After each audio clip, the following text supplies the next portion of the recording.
watching the second video. What the fuck was that? You know, I watched that first video, and I don't know. I kind of like the way it left off. There's some things that mm, just shouldn't be shared like this. I think that's also why I turned the comments off for it. There's some things just don't just take it for what it is. Anyway, this one I'm going to go ahead and talk about the interaction I had with Kali.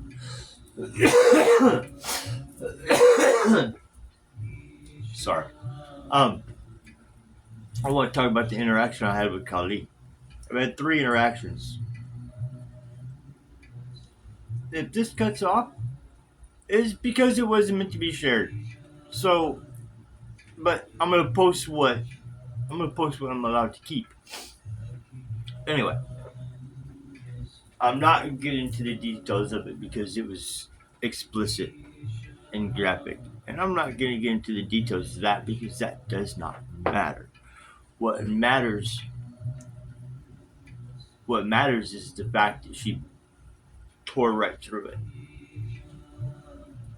You know, one minute I'm having this really cool, awesome dream, and next minute it's just the reality of it just like disintegrates, and it's not even the full figure of Ma. It's just her face, her head.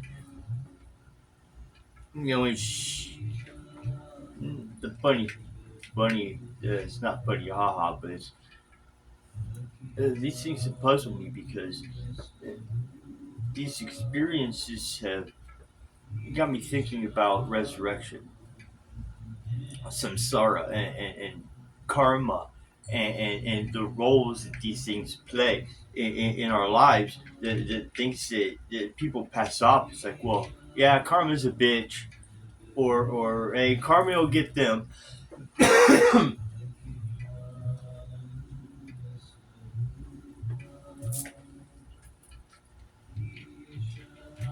But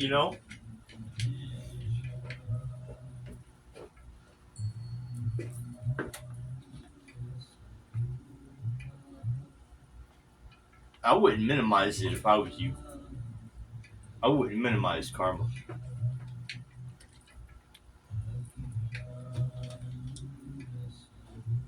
When you've had the experiences that I've had, that I'm trying to share with you in a way that I believe that I'm allowed to.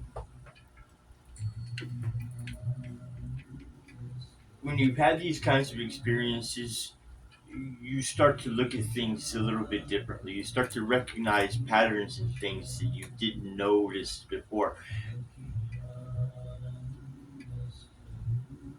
You notice how alive things are. You notice how connected things are.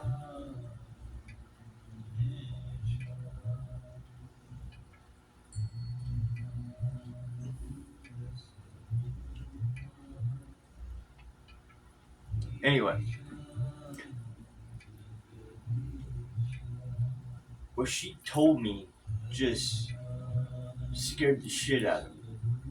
I mean, she didn't even have to introduce herself.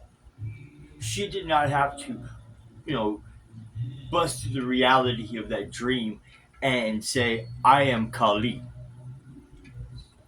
She she didn't even have to do that. I knew immediately who it was.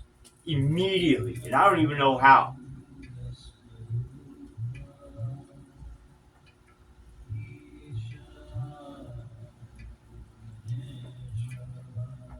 You betrayed me.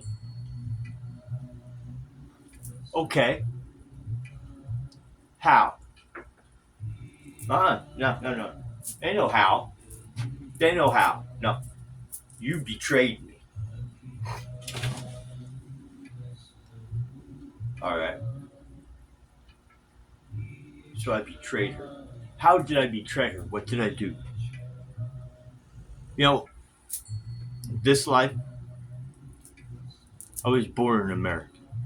I was born a pasty white dude in America, in the United States of America. Hinduism is not my culture.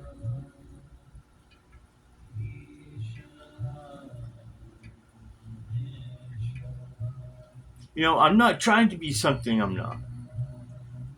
I'm not trying to appropriate somebody else's culture. I'm not standing in front of you claiming, hey, I'm Hindu now.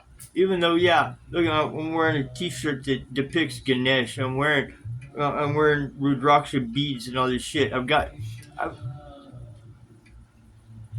tilak tattooed on my forehead. That's another story for another time.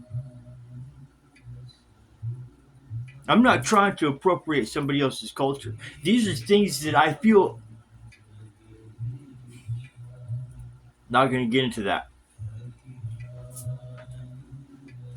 The point is,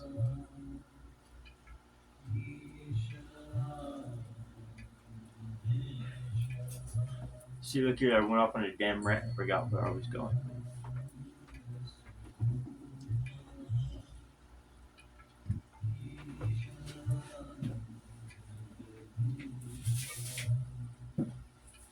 How dare you, asshole? How dare you forget where you were going with it? How dare you? Mm.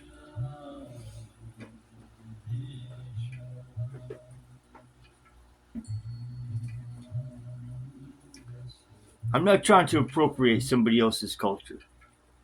The point is that I'm a pasty white dude that was born in the United States. I shouldn't know. Kali should not be coming to me in a dream and telling me that I betrayed her. Period. She shouldn't be. Why would she?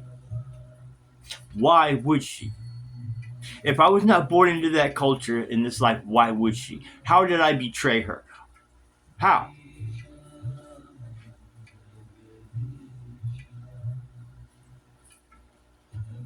So that gets me to thinking about reincarnation and karma. Again, this is going off of these deities are real.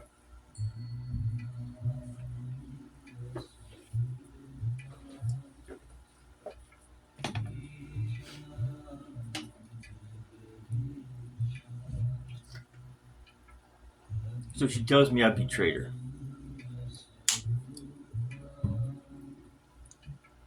The only way I could have betrayed her is if I was a devotee, if I was devoted to her in a previous life.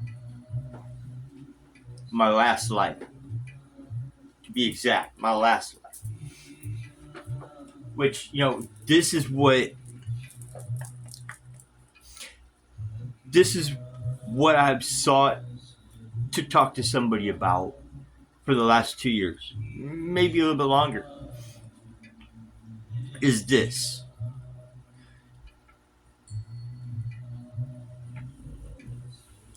Because I feel like, I don't feel like anything. I feel like, I know this is nagging at me. I don't know why it's nagging at me, but it is for the last 2 to 3 years. And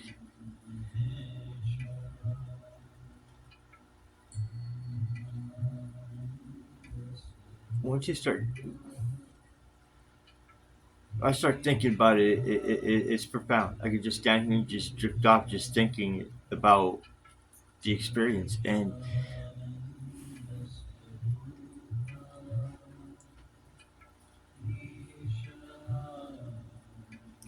I had a whole thing. I can't write a script. I can't put the pieces together, sitting there trying to think about it. And I had a whole thing thought out about. But I guess I was gonna post what was put. Anyway, I'm gonna really try to stay on track. Um,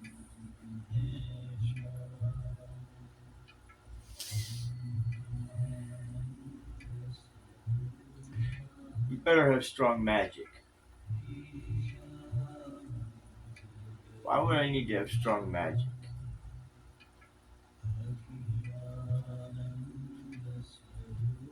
What is Cully doing? Is she challenging me? Is she trying to bring me back into the fold?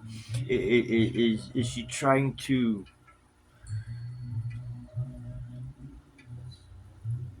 Is she trying to spark something inside? Or she has. I was reading one of the books from Dr. Svoboda, one of the Agori series, and he talks about karma. And in that book, he talks about this guy named Kali Dasa. Well, I'm not getting into the details about Kali Dasa. If you want to know about Kali Dasa, you can look into it yourself. Anyway, what I will share is that Kali Dasa was a devotee to Kali. That's what his name means, Kali Dasa, which means a disciple of Kali, which I was, the temple that I attended, I was given a name. And I don't quite understand how the names work out. But anyway, I was given a name, Shiva Das. Like Sanskrit right here. I'm gonna, it's a work in progress. Anyway, Shiva Das, which means devotee of Shiva.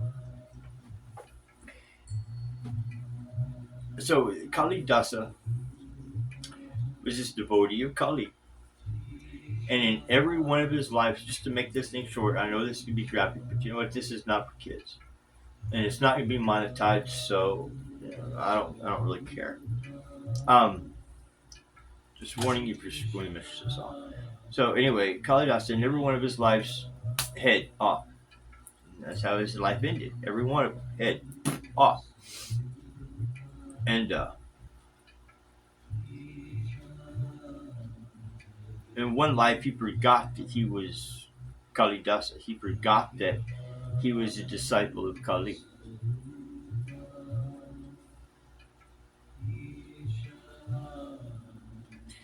Kali bugged him and bugged him until finally he woke up and he realized, and I don't know. I don't know. It just this it's one of those things that you get to thinking about, and once you get to thinking about it, it's like, damn, I wish I had somebody to talk to about this because I don't you know I went over to the Sri Venkateswara temple over here where I'm at, and I start talking to the priest about it.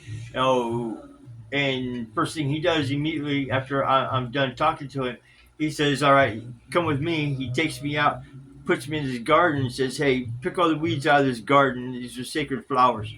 I'm like, "All right, cool." So I sit there, I'm picking all the damn weeds out of this garden, and I'm just having a good time, just sitting there, relaxing, just pulling all these weeds, making sure everything's all nice and everything. And then I go back in, and I'm sitting there, and I'm looking at the Shiva lingam that they've got in there, and I'm just sitting there, meditating because they've got the Venkateswara mantras going on, the Suprabhata, Suprabhata, Suprabhata. That's how. Um, I, um, anyway, um, they've got that going just barely. You can just barely hear it. And I mean, it's a really serene, really calm place. I'm sitting in a chair, just meditating after pulling all the weeds and looking at the Shiva lingam. And the priest comes up and goes, "Shiva Das," and I'm like, "Who?" And he says, "You are Shiva Das." And I'm like, "All right."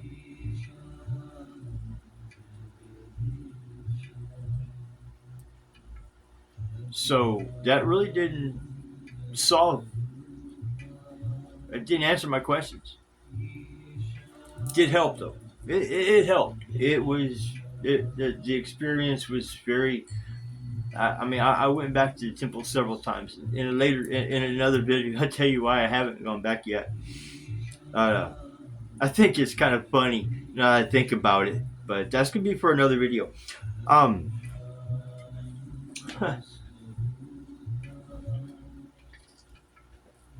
this one's about MaaKali, and I'm kind of straying a lot, but 15 minutes not bad. But MaaKali says betrayed her. I reached out to a couple of I reached out to a couple of people and asked them if they would talk to me about it. And they haven't even responded to my request to respond. And so, I thought that maybe after I put up that last video, I thought that maybe this would help. I'm not going to turn the comments off in this one. I'm going to leave them on because I want some honest discourse. I know there's only 18 of you, and of those 18 of you, I have no idea how many of you are actually going to watch this. Oh my God, I don't know. I don't know how many of you are actually going to watch this, and out of those of you that watch this, I don't even know how many of you are actually going to comment. But you know what? The ones that do are the ones that are supposed to. So if you're one of the ones that are supposed to, let's have a serious conversation about this because these experiences do happen. And they happen to people you really don't expect them to happen to. I've had 3 so far. I've had 3 so far, and they've been pretty big. They've been pretty big encounters. It's direct personal interaction, and I don't. What gets me is why dating. I'm not questioning the motives. I'm just astounded that somebody like me is being communicated with by deity. All these divine interactions.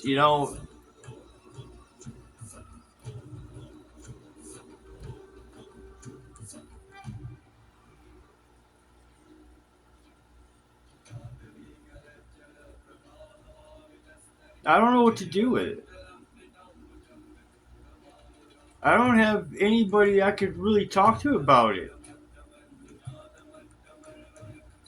It's quite maddening.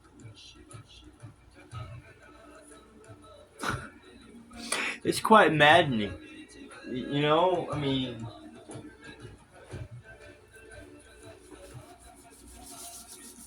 I feel like I'm alone, boxed up in a room. Which, yeah, at the present moment, yeah, I am kind of boxed up in a room. But I'm not talking about physically. I'm talking about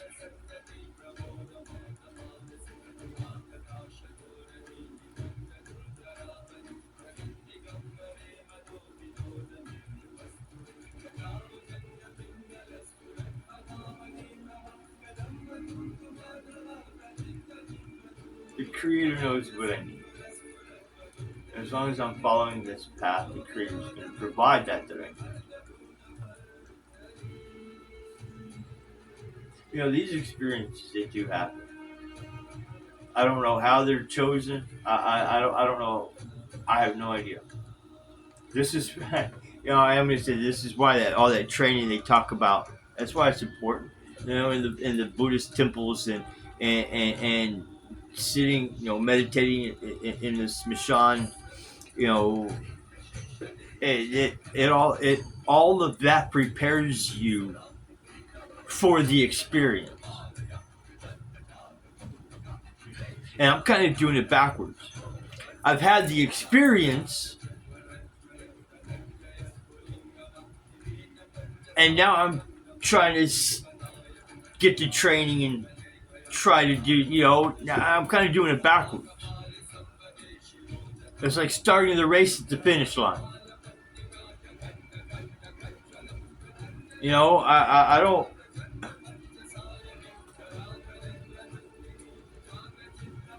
Yeah, it's like starting the race at the finish line. You have the advantage over everybody else.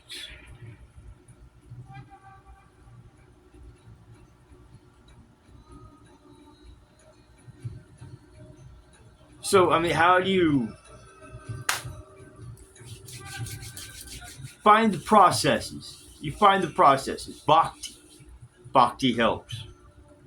Bhakti helps.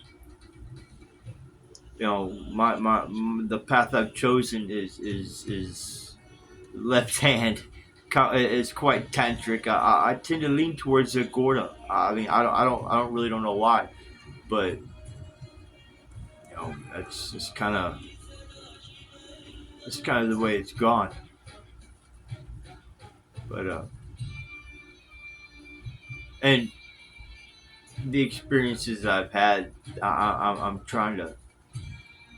It's okay. I mean, you look into a Gorda and you wonder, oh my God, how can this? But no, it's okay. it's it's okay. Um, Anyway, man, I think that's it. Let's have a. I want to have. If somebody wants to honestly talk to me about this, then I would really like to explore this concept. It's not a concept. I would really like to explore this experience. But I need somebody to talk to that knows about it. I need somebody who knows about Kali. I need somebody who knows. You know, I'm not seeking a guru. I'm seeking guidance. You know, I'm not looking for an official guru. You know, Ganesh is my ishta devata. Ganesh is my guru, and so I don't. I'm good in the guru department. Everything I do, I have the permission of Ganesh. I'm protected by Ganesh. Everything I do, he tells me to, and that's what the guru does. I do the things that the practices that he tells me to do, and in turn, I'm protected by him for the things that I do in his name. Um, no, I don't do any harm. But yeah, I mean that's how these things work. Anyway,